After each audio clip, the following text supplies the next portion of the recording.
Okay, all this talks about cheating. Lahat kayong apat na tanungin ko. This could be, as you pointed out, playing into the push For manual. For a return to manual or going hybrid. Hybrid basically meaning magbilangan ng balota sa presinto. May red flags ba dito kayo na nakikita? Each one of you, please. May different positions ang alam ko yung PPCRB Yes. and NAMFREL about it. So we start with that and then All four of you, I want to hear. Well, our proposal, I'm saying is proposal number one, okay, kasi nagbabago din every election, nagbabago na, was a return to the manual elections where you write the names of your candidates on a traditional ballot, right, and then manual count at the precinct level, then electronic transmission of the election returns, and of course electronic canvassing of the results, yung ladderized pa rin. No? So we're saying na yung estimate, because based on experience, no, yung counting of votes, remember na for the automated election system, what the COMELEC did was to cluster precincts, no, so that at one point the maximum number of voters was 1,000. No? This time 800. May ganun, so na-cluster yan. But the precincts, each precinct we call established precincts, has 200 voters. No? So if you do a manual count, it will take maybe somewhere between 5 to 12 hours at most. Give it 24. No? Matatapos yung count yan, no? 5 to 12 hours or even 24 hours if there's too many debates about reading the ballot. Kasi the manual. So yung mga objection na yun. So we're saying writing is not legible. Yeah. So we're saying it doesn't add much in terms of time. No? Pero doon sa electronic transmission and electronic canvassing, mas mapapabilis yung process. how do you account for possible errors din, di ba, sa encoding? Kasi pwede namang, I mean, every time somebody encodes something. Well, in the traditional manual counting, you have the taras on the tally board and the tally sheet. You know? Part of our proposal now is to use, of course, technology where you display, you project on the wall, no, the screen so that people can see the taras marks, no, that's being recorded. And then, of course, make controls, no, like you process only the first 50 ballots and then check whether the counts are correct. Yung mga ganun ceremonies. Or dalawang mag-e-encode. O dalawang mag-e-encode, no. So, para may maker check. Parang gaya ng ginagawa nyo sa But this one is on the precinct. Yeah, at the precinct level. So you have your open to observers, open to watchers. So basically, yun yung hybrid proposal. No? Yung latest iteration ng hybrid proposal is, kasi ngayon, if you noticed, voters are more aware of the resibo. So they really check. They check the receipt. They check the receipt kung yung binoto nila, yung reflected dun sa receipt, right? And then there's a QR code. Our version now includes using the VVPAT or the resibo to do the count. Mas mabilis yun. Mas mabilis. Kasi i-scan mo lang yung QR code, and sa encoded in the QR code are the selections of the voter. No? So, matatapos yung like 800 VVPATs in about an hour and a half. Mas mabilis siya. To do a parallel count with the count done by the machine itself at precinct level. So parang while you're scanning, you're still doing There's still, pag tinatara mo pa rin yung... No, hindi. Hindi siya while. Wala nang tara. Wala nang tara. Wala No more nang tara. Ano na lang siya. Yeah. Parang just to double check. Yes, At to sabay. double check the count of the vote counting machine, right?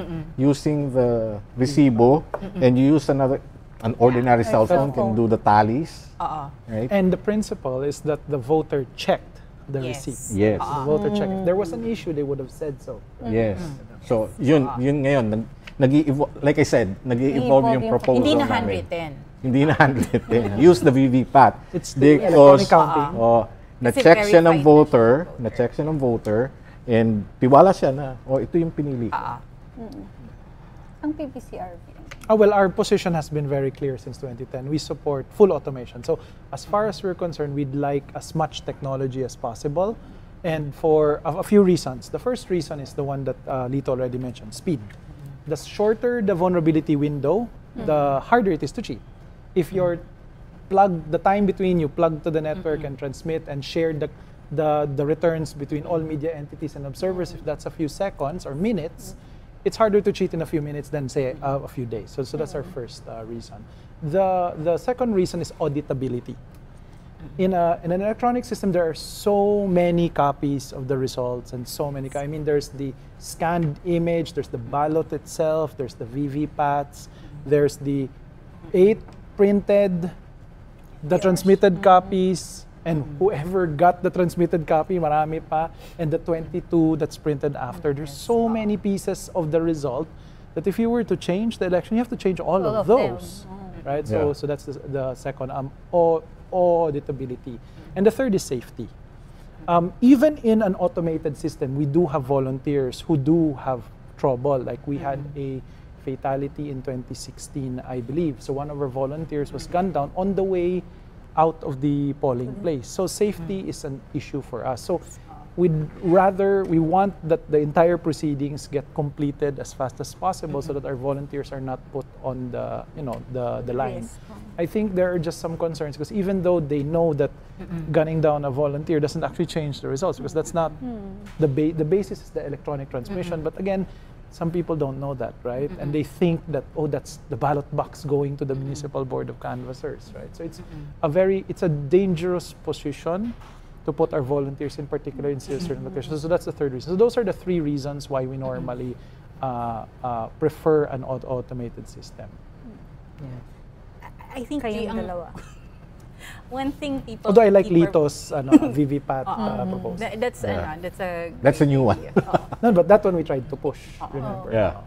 Kasi I think people forget that in a manual election, you see the taras-taras na parang nandun ka. And I used to be, like there was this Poll one watch. election, nag-poll PPCRV watcher ako, volunteer. PPCRV. Yeah. 99.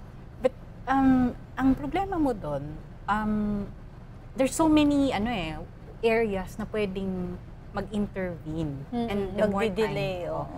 And remember, coverage natin to G, matatanda na tayo. Ano to? Dinamay. Hinamay ka. No, so 2004, remember, yung GMA, Hello, Gars. FPJ. yeah, and then there was also this, yung sa 2007 actually, that was the 07. most interesting, Maguindanao.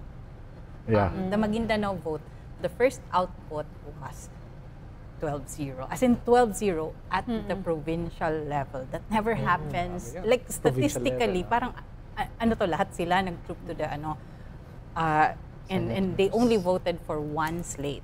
Diba na yung slate ng Zero. ng administration. This was the administration of the Ampatuans, diba? So that and that was so brazen to the point where I remember there were COCs that the election officer actually hid. And I don't know where he is now.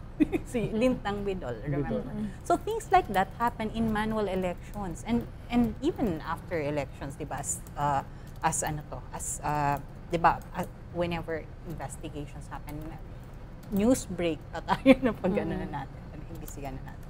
It's just that I think people forgot na may Used to mga be like that. ganun siya dati. Ganun Yeah. siya yung election dati. And I think I'll have to Bata pa speak si for Tina. I'll have to speak for the younger generation. Pure 'Cause- automation na to. Yes, Oo. that's what I was gonna say. Like my first elections was I think 2013, so everything was automated na. And I think I'm gonna speak for the ones who have experienced all, parang mga digital media and everything. And I think it all boils down in general to being adaptive to new technology and how scared people can get. Kunyari, my story kanina was about the 47%. It's very mysterious, and it's highly technical, and naturally people are gonna get scared of it. But like, when social media came out, and then people got scared of it.